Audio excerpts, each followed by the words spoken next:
Good morning, Bulldogs. I hope you had a fantastic weekend, and I hope you took the time on Monday to remember and honor those men and women who paid the ultimate sacrifice for the country we love so that we can enjoy the freedoms that we do as Americans.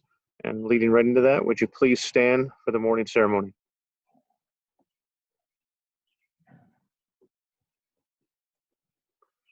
I pledge allegiance to the flag of the United States of America and to the republic for which it stands, one nation under God, indivisible, with liberty and justice for all.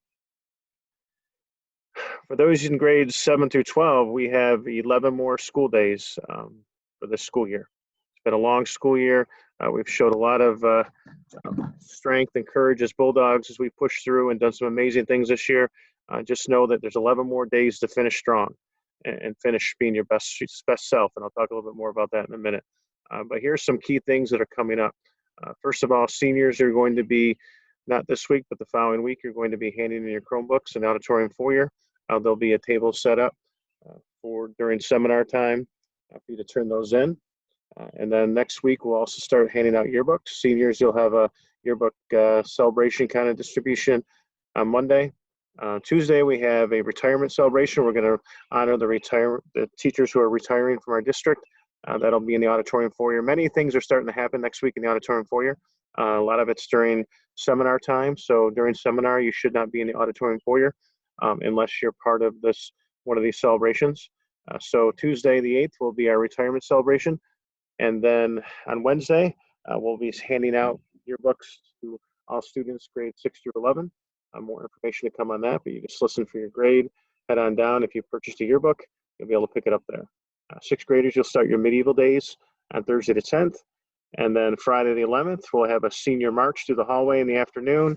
And then seniors, you'll be heading not only through the hallways here in your cap and gown with your signs displaying what you're going to be doing next year, but then you'll walk down into the primary school, do the same thing, and then head out to Darien Lake. We also have dog days, and then there's a few classes of 8th graders who are taking the New York State Science exam on Friday. A lot of busy month coming up here in the last few weeks.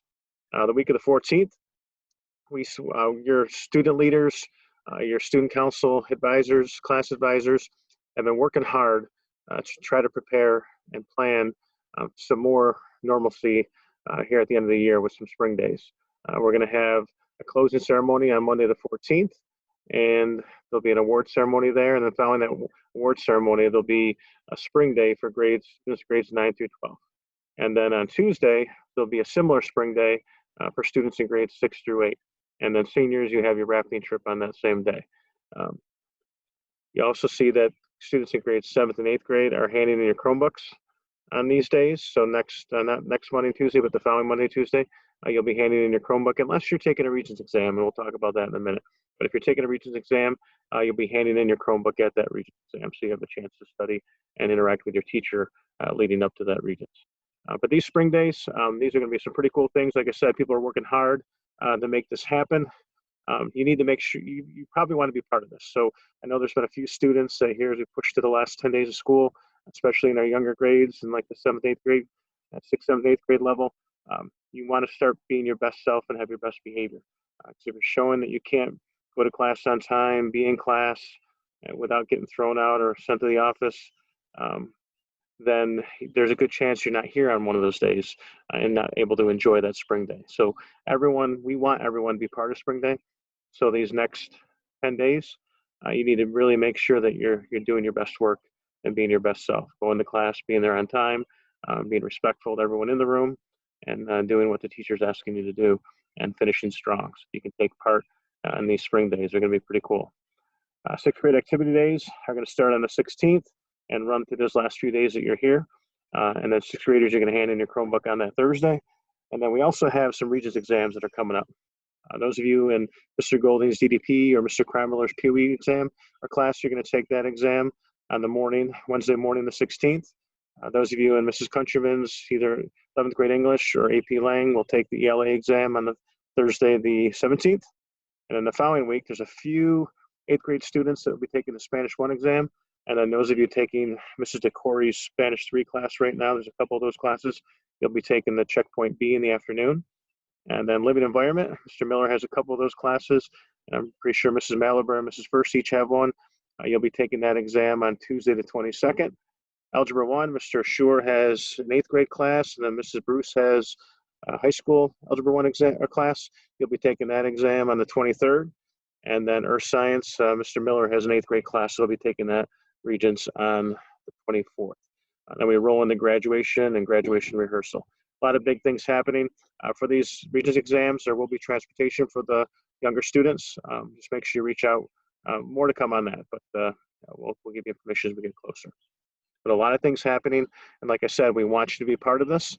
So make sure you're striving to do your best work and be yourself, your best self in the building. And what does that mean? Striving to be your best self. You've heard me say it a bunch over this past year. Being your best self is, we can't always be the best at everything, but being your best self is about stepping into the version of yourself that can accomplish anything you want. It's about challenging yourself to do the best you can and to achieve bigger goals bigger than you thought you were able to achieve. It requires commitment to improve and to reflect when things don't go well and focus on improving, focus on that, have that growth mindset of always getting better. In order to be your best self, you need to take responsibility. A lot of times when I deal with students that aren't being their best selves, that are making mistakes, they always want to blame someone else. Life is 10% what happens to you and 90% how you do with it. Like I said, it's all about attitude. So move away from blaming other people on your circumstance. Instead, focus on what you can control, what you can do better to do your best work. And when you do that, you reclaim your power, your influence. You're able to transform every situation into a positive one and have better outcomes. How do you be your best self? You focus on good habits. Invest the time and energy and improve your habits. It'll make a difference in the long run. And start small. Focus on improving your habits. Doesn't have to be huge. Start on a small habit like getting to class on time, or I'm going to do all my homework assignments, all my review assignments for the next 10 days. Start small, and when you focus on the little things, like I've said in the past, often the big things will happen. To be your best self, you have to be brave.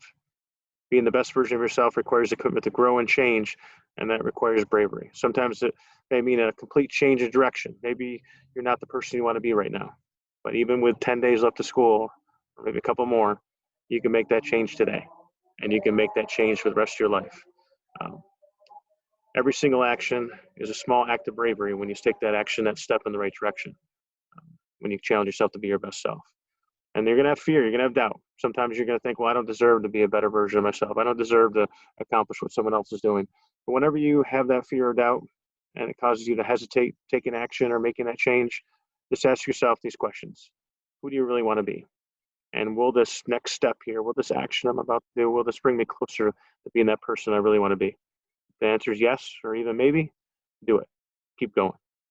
And think about when you're having that doubt and fear of taking that next step, think about what's stopping me.